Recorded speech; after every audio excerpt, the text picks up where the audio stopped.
For 22 years, a shadow hung over North London. 22 years of questions, of near misses, of brilliant football that ultimately dissolved into heartbreak at the finish line. 3 consecutive seasons as runners-up had left Arsenal with a label they desperately wanted to burn. The team that plays beautiful football, but lacks the final piece of iron to lift the ultimate prize. August 2025 arrived, and the mandate from Mikel Arteta was clear. No more progression. No more lessons learned. Only winning. The 2025/2026 campaign didn't start with a statement of intent. It started with an absolute obsession with control. Arteta structured a team designed to choke the life out of games, to starve opponents of oxygen, and to turn the Emirates Stadium into an impenetrable fortress. But as the autumn leaves began to fall, the football world looked on with skepticism. Could they outlast the relentless machine of Manchester City? Could they survive the grueling weight of expectation? The journey didn't just require perfection, it demanded a complete transformation of character. To understand Arsenal's historic surge, you have to look past the goals. You have to look at the restraint. Arteta didn't build a team that simply attacked. He built a defensive web that rewrote the modern standard of Premier League security. With David Raya commanding his box with absolute authority, the central defensive partnership of Saliba and Gabriel reached an almost mythical status. Week after week, elite frontline after elite frontline arrived in North London only to be completely suffocated. By mid-season, the numbers were staggering. Arsenal weren't just winning games, they were locking them down.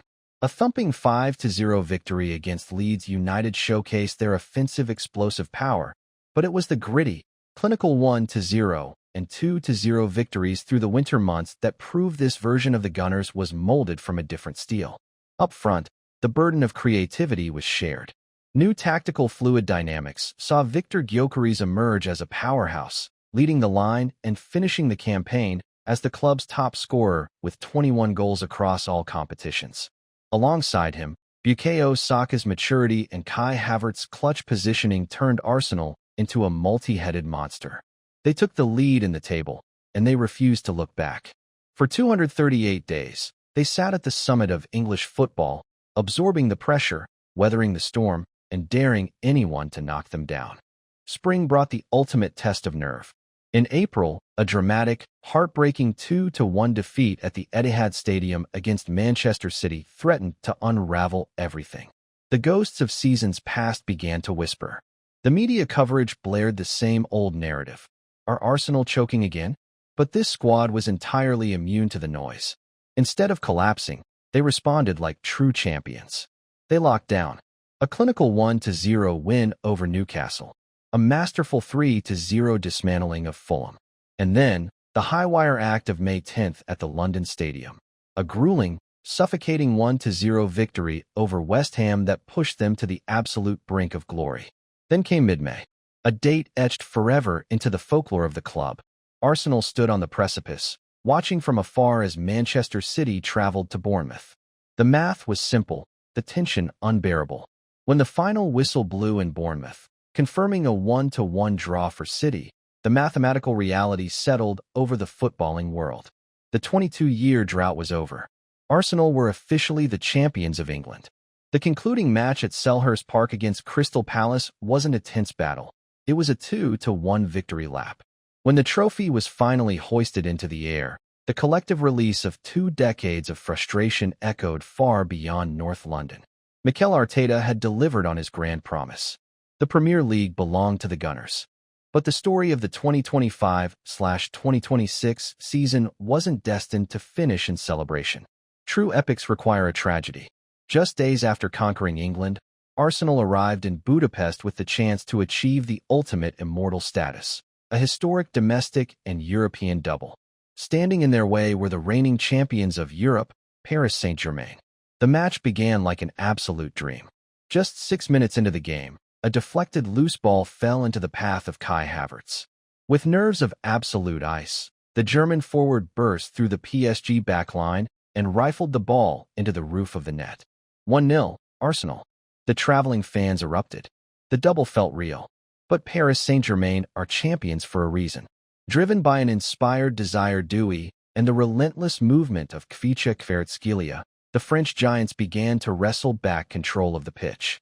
Arteta's defensive unit, already stretched with injuries to Ben White and Jurrien Timber, fought valiantly. Then, in the 64th minute, disaster struck.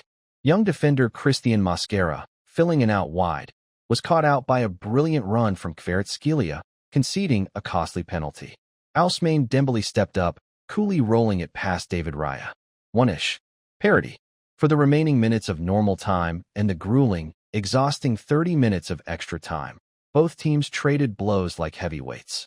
Arsenal had a massive penalty shout waved away. The tension in the stadium was thick enough to cut. Neither side could find the killer blow. It would be decided by the cruelest lottery in sport, a penalty shootout. The spot kicks were a microcosm of a legendary rivalry.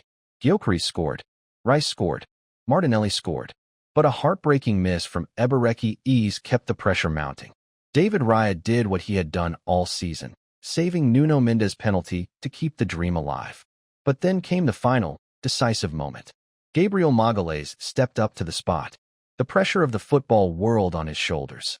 He struck it, but the ball sailed over the crossbar, skying into the Budapest night. PSG had retained their crown, winning 4-3 on penalties.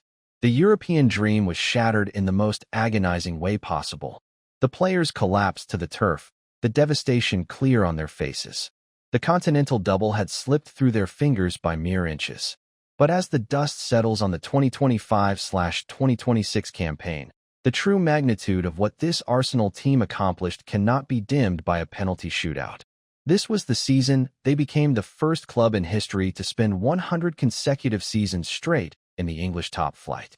This was the season they boasted the absolute best defense in the country, conceding just 34 goals in the league, with David Raya claiming the Golden Glove. Most importantly, this was the season the long, painful wait finally ended. They are no longer the team of the future. They are no longer the team that almost could. Mikel Arteta's Arsenal are the kings of England, and their legacy is firmly written in gold.